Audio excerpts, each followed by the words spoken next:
अगर जातिगत आरक्षण का इम्प्लीमेंटेशन इन 76 सालों में सही होता तो गरीबी तो मिट जानी चाहिए थी। अगर हम आज की बात करें, हमारे देश की राष्ट्रपति पिछड़े समाज से हैं, हमारे देश के प्रधानमंत्री वो ओबीसी से हैं, तो सामाजिक असमानता कहाँ रह गई? आज जो सबसे शोषित है वो है जनरल कैटेगरी का, चाहे वो ब्राह्मण उससे हो, चाहे वो क्षत्रिय समाज से हो, किसी भी स्वर्ण समाज से हो, उनको सबसे ज्यादा नुकसान उनका हो रहा है। उनकी बात कौन करेगा? एक पूरे देश में एक यूनिफॉर्म पॉलिसीज रूल्स तय कर दिए जाए जिसके बेसिस पे ईडब्ल्यूएस का सरलीकरण हो करके जो स्वर्ण कैटेगरी में इकोनॉमिक वीकर सेक्शन को जो बेनिफिट मिल रहा है उनको वो बेनिफिट मिले।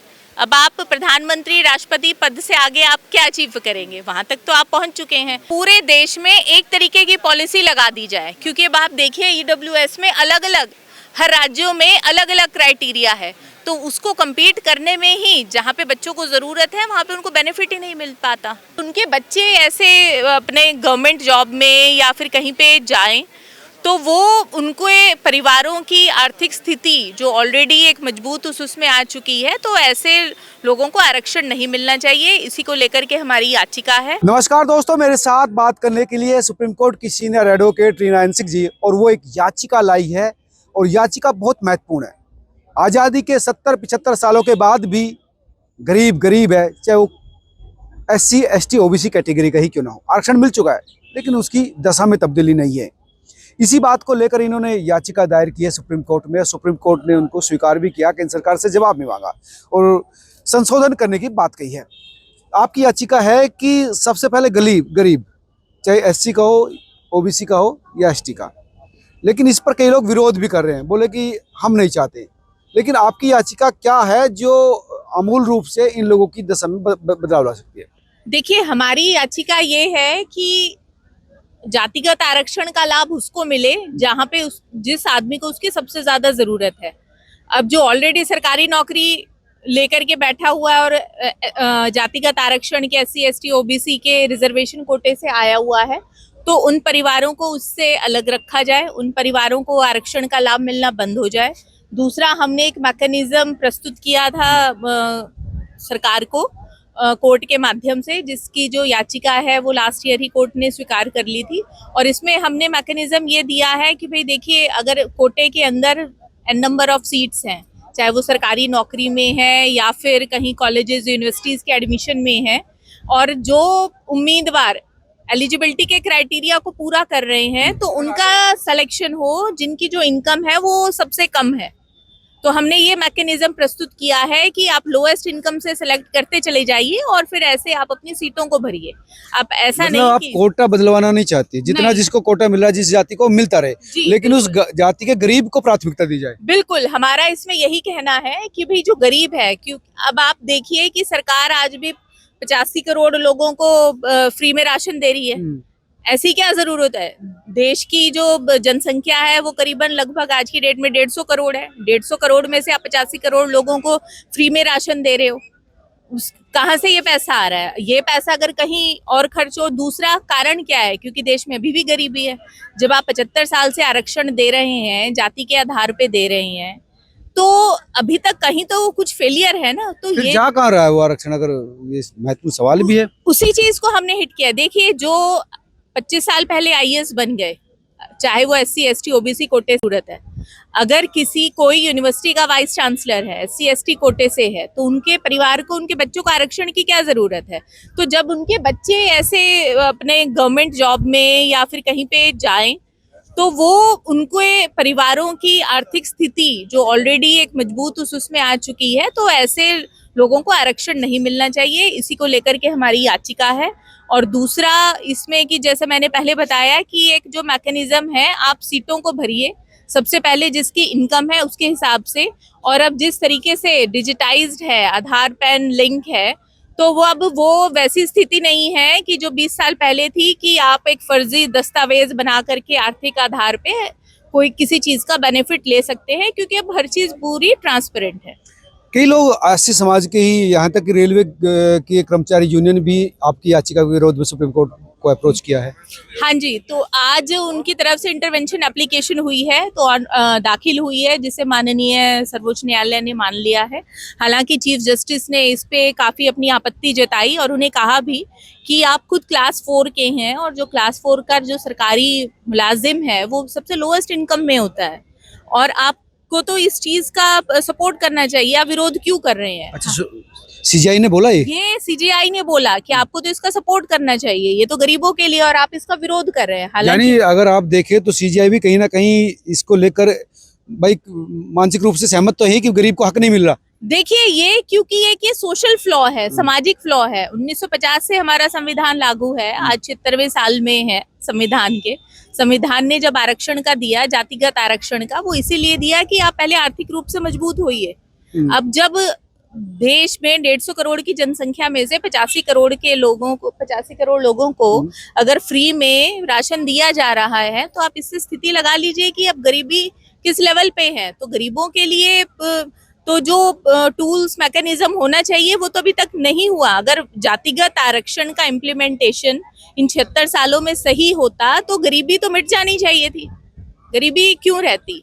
आप एजुकेशन को आप फ्री कर दीजिए, आप फ्री राशन क्यों बांट रहे हैं? तो वो जो मेन है कि जो गरीबी वाला जो मुद्दा है उसको हिट करने के लिए और जहाँ पे जिन शोषित वंचित पिछड़ा वर्ग को वाकई में आरक्षण की जरूरत है तो पहला लाभ उन्हें मिले।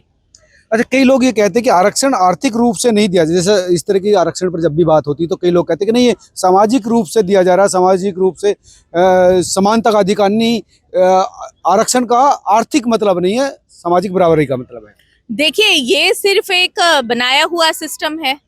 जब आप उस चीज में आप फॉर एग्जांपल आप कहीं पे कोटे के लिए आप अप्लाई कर रहे हैं, आपने वहाँ पे SC ST OBC जनरल, अब आप जनरल कैटेगरी में जाइए। जनरल कैटेगरी में क्या, इकोनॉमिक वीकर सेक्शन, उसके अलावा वहाँ पे भी सर्टेन क्राइटेरिया हैं। तो उसमें जनरल कैटेगरी के गरीब बच्चे को क्या सामाजिक फायदा मिल रहा है, इसका तो ये दूसरा पहलू भी है ना। और वहीं पे एक IAS है, वो SC ST OBC कैटेगरी से है, वो भी IAS था, उसके माता पिता भी IAS थे, कोटा से आया, वो भी IAS बन गया है, पर वो अभी भी शोषित वंचित है। बजाय अगर आप उसको कंपेयर करें किसी जनरल कैटेगरी के आदमी से, वो गरीब है, उसकी आर्थिक स्थिति खराब है, पर वो सामाजिक रूप से सशक्त है, तो ये तो बहुत बड़ा इम्बैलेंस हुआ ना, विरोधाभास है मतलब। बिल्कुल। अब आप देखिए कि आप कहीं पे भी जाकर के खड़े होते हैं तो आपको पहले खाने के लिए तो भोजन चाहिए ना, पर अगर आपकी आर्थिक हालात ऐसी है कि आपको तो EWS के अलावा भी आपका तो वहां पे भी कंपटीशन है उसके साथ, तो अब तो फिर कहाँ से सामाजिक न्याय कहाँ है? फिर तो सामाजिक न्याय है ही नहीं ना। अगर आपका कहीं पे जन्म हुआ है, अगर आप SC ST परिवार में हुए हैं या जनरल कैटेगरी में पैदा हुए हैं पर आप गरीब हैं, तो आपके पास फिर क्या चॉइस है? तो आपके लिए तो अभिशाप हो गया फिर जनरल कैटेगरी में होना। तो सामाजिक रूप से इतनी खाई गहरी भी नहीं रही अब तो, बल्कि आरक्षण की वजह से कई चीजें एक दूसरों के मन में ये आ रहा है कि भाई ये कम नंबर आने की वजह से ज्यादा ले गया, मेरे नंबर ज्यादा थे, मुझे एडमिशन नहीं मिले, तो इसकी वजह से जातीय तनाव भी। अब आप इसको राजनीतिक तौर पे देखिए कि जो आपका ये प्रश्न था कि भाई ये तो सामाजिक न्याय है।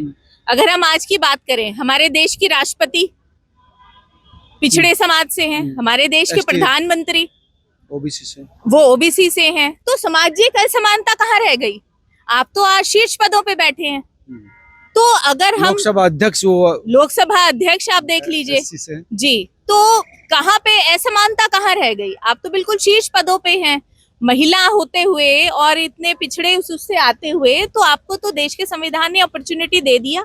आज जो सबसे शोषित है वो है जनरल कैटेगरी का, चाहे वो ब्राह्मण उससे हो, चाहे वो क्षत्रिय समाज से हो, किसी भी स्वर्ण समाज से हो। जो स्वर्ण समाज के युवा गरीब हैं उनको सबसे ज्यादा नुकसान उनका हो रहा है, उनकी बात कौन करेगा? तो ये कहीं ना कहीं हमारा जो, ये ऐसा नहीं कि हमारी स्वर्णों के लिए हमने उस चीज में करा है, पर कहीं ना कहीं जो उसका इफेक्ट है वो पूरे समाज में जाएगा कि भाई जो गरीब है सबसे पहले उसको बेनिफिट दिया जाए। दूसरी बात है रीना जी, स्वर्ण को कुछ विशेष इज्जत तो मिलती नहीं समाज में कि भाई स्वर्ण है तो इसको अलग क्लास है, अलग, तो फिर ये इस तर्क में दम कितना है कि समाज की बराबरी है? तो सब बराबर है जब कानून के नजर में समाज में बराबर है, तो फिर जरूरत क्या? देखिए, जो सामाजिक सिस्टम है अगर हम एक उसमें देखें तो वहां तो जो एक शोषित वंचित है वो अचीव कर चुके हैं। अब आप प्रधानमंत्री राष्ट्रपति पद से आगे आप क्या अचीव करेंगे? वहां तक तो आप पहुंच चुके हैं। नरेंद्र मोदी जी हुए, वो तो बहुत ही गरीब परिवार के थे। अब जब एक गरीब परिवार का एक बिल्कुल देश के शीर्ष पद पे हमारी महामहिम राष्ट्रपति जी द्रौपदी मुर्मू जी, वो किसी बहुत अमीर परिवार से नहीं थी, एक दलित समाज की बेटी इतने शीर्ष पदों पे। तो अब आज का जो भारत है वहाँ पे सामाजिक असमानता खत्म हो चुकी है। अब जहाँ पे ध्यान देने की जरूरत है कि जो आर्थिक रूप से सशक्त हो, आर्थिक जो आरक्षण है वो आर्थिक आधार पे किया जाए, जातिगत आरक्षण के अंतर्गत भी वहां पे किया जाए कि जहाँ पे गरीब को सबसे ज्यादा जरूरत है, और जो ईडब्ल्यूएस का हर राज्य में सरलीकरण हो। और बल्कि मैं तो आपके चैनल के माध्यम से ये कहना चाहूंगी कि भाई जो ईडब्ल्यूएस में पूरे देश में एक तरीके की पॉलिसी लगा दी जाए, क्योंकि अब आप देखिए ईडब्ल्यूएस में अलग अलग हर राज्यों में अलग अलग क्राइटेरिया है, तो उसको compete करने में ही जहाँ पे बच्चों को जरूरत है वहां पे उनको बेनिफिट ही नहीं मिल पाता, और वहीं पे ही एक बहुत बड़ी क्या प्रतिस्पर्धा। होना चाहिए ईडब्ल्यूएस का, किस तरह से सरलीकरण हो या किस तरह के रूल्स होने चाहिए? देखिए, जो एक पॉलिसीज हैं वो पूरी कंट्री में यूनिफॉर्म पॉलिसीज हो। अभी अगर आप राजस्थान में देखेंगे तो वहाँ पे जो एक लैंड का है वहाँ पे अलग क्राइटेरिया है कि अगर आपके पास इतनी हेक्टेयर की है तो आप ईडब्ल्यूएस में नहीं कर सकते, बजाय आपकी फैमिली इनकम इतनी है या नहीं है। हरियाणा में है, यूपी में है, तो वहाँ पे अलग है। तो यहाँ पे इस चीज में एक लैंड को छोड़ दिया जाए। अब हालांकि जो उम्मीदवार वहां पे अप्लाई कर रहा है, जमीन उसके नाम नहीं है, जमीन तो उसके दादा बाप दादा एक जो खेती की जमीन है उसका उससे नहीं जोड़ा जाए, तो एक पूरे देश में एक यूनिफॉर्म पॉलिसीज रूल्स तय कर दिए जाए जिसके बेसिस पे ईडब्ल्यूएस का सरलीकरण हो करके जो स्वर्ण कैटेगरी में इकोनॉमिक वीकर सेक्शन को जो बेनिफिट मिल रहा है उनको वो बेनिफिट मिले। तो आपकी याचिका पर आज सुप्रीम कोर्ट की तरफ से क्या कहा गया? देखिए, हमारी याचिका में जैसे मैंने पहले बताया कि इंटरवेंशन एप्लीकेशंस क्लास 4 की कुछ एम्प्लॉयज यूनियन ने दाखिल करी, तो उसमें माननीय सर्वोच्च न्यायाधीश ने ये कहा कि आपको इसका विरोध नहीं करना चाहिए। हालांकि अब उनकी एप्लीकेशन थी, उनकी एप्लीकेशन को मान लिया गया और अब आगे सरकार को 4 वीक का टाइम दिया है जवाब दाखिल करने। क्या इन वीकर सेक्शन के जो आपके इंटरवेंशन की गई, क्या इनके पीछे कोई और लोग हो सकते हैं? मतलब चेहरा कोई और है और मतलब ताकत किसी और की? अब इस चीज में तो हम लोग ऐसा क्लैरिटी से कुछ नहीं कह सकते हैं, पर अब जो जिनके लाभ की बात कर रही वो विरोध कर रहे हैं आपका? ये तो देखिए, ये तो अब न्यायाधीश ने कहा ही है। अब ये जो भी अब जब उनका काउंटर आएगा तो उसका जवाब दिया जाएगा। धन्यवाद रीना जी।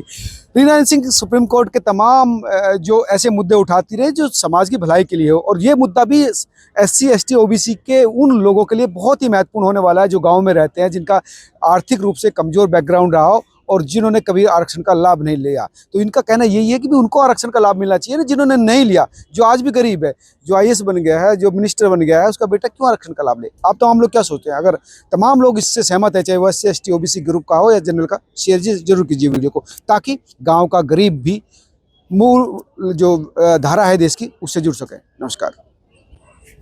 ठीक है मैडम, और इस